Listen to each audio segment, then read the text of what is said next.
Qanaqa hamma yaxshi yuribdimi? Bugun sizlarga bir ajoyib damlama mama qaymoqni foydalari haqida so'zlab bermoqchiman. Birinchi shifo ta'siri bu jigar uchun.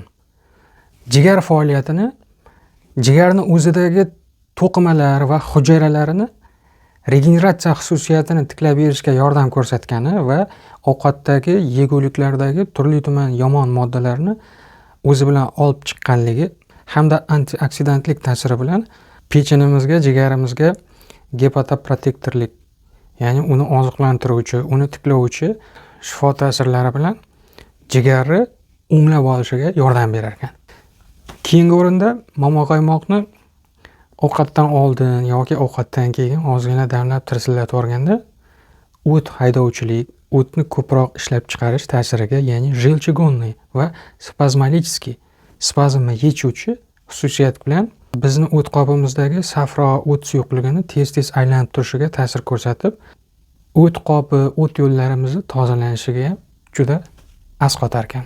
Aynan shu ta'siri bilan birgalikda keyingi o'rindagi foydasi ovqatni yaxshi hazm qilishga yordam berar ekan.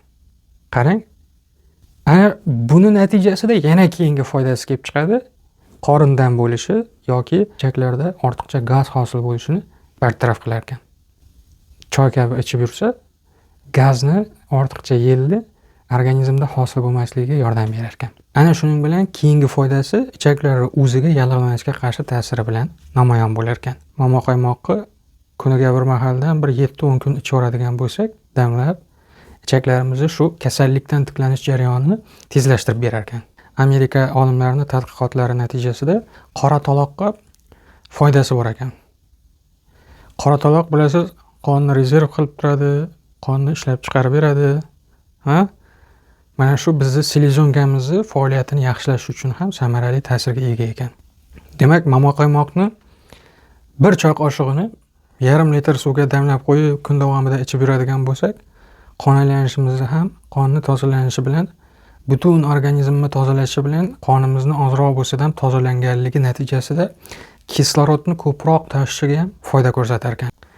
Va albatta keyingi foydasi juda ko'pchiligingiz bilasiz, siydik yo'llarini tozalovchi sistit, uretrit yoki bachadonni shamollagan vaziyatlarida mama qaymoqni o'zini vannaga solib yoki tog'oraga solib vannichka qilsak ham ancha shifo ta'sirini ko'ramiz.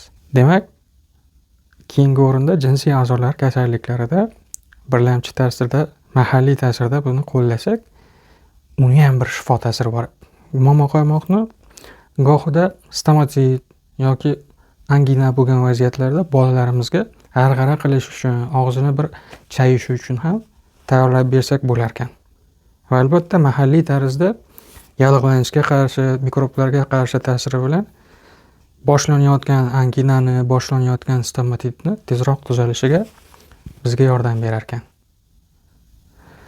Ana shunday qilib eng asosiy tibbiyotdan isbotdan o'tib, fanga tadqiqotlar natijasida foydali deb topilib kiritilgan ta'sirlari haqida ma'lumotlar shulardan iborat edi. Mavzu sizga ma'qul kelgan bo'lsa, tushuna olgan bo'lsangiz, men xursandman. Keyingi lavhalarda ko'rishguncha o'zingiz ehtiyot qiling. Videolarimizga layklar bosib, shirin sakar so'zlarini, tilaklarini kommentariyaga chiroyli qilib yozib qoldiradilar. Mana shunday yaxshi insonlarga o'zimning alohida minnatdorchiligimni, rahmatimni bildiraman-da. Keyingi lavhalarda ko'rishguncha semirib ketmay, poko deb qolaman.